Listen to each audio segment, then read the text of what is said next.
KBR news కి స్వాగతం. అసాంఘిక కార్యక్రమాలకు అడ్డాగా మారుతున్న జాతీయ రహదారి, యువకుడు దారి తప్పే ప్రమాదం. గత పెద్దాపురం మాదిరిగా మల్లేపల్లి మారనుందా?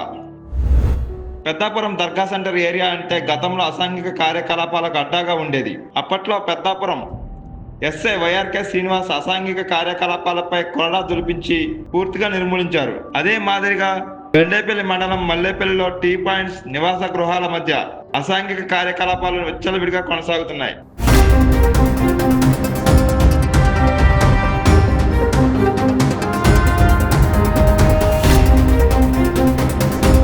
ఇదే మాదిరిగా కొనసాగితే యువత దారి తప్పే ప్రమాదం ఉంది.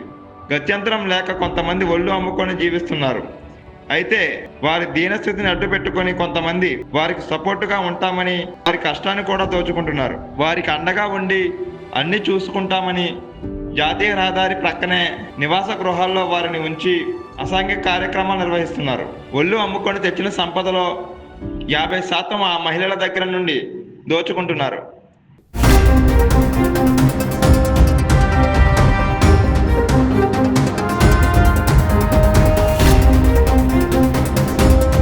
అయితే పోలీసులు, ఉన్నతాధికారులు ఇటువంటి వాటిపై ప్రత్యేక దృష్టి సాధించి పూర్తిగా నిర్మూలించకపోతే యువత తప్పుదారి పట్టడం ఖాయం. ఇటువంటి అసాంఘిక కార్యక్రమాలు యథేచ్ఛగా జరుగుతున్న పోలీసు వారికి తెలీదా? ఇస్తే మౌనం వహిస్తున్నారా అని పలువురు విమర్శిస్తున్నారు.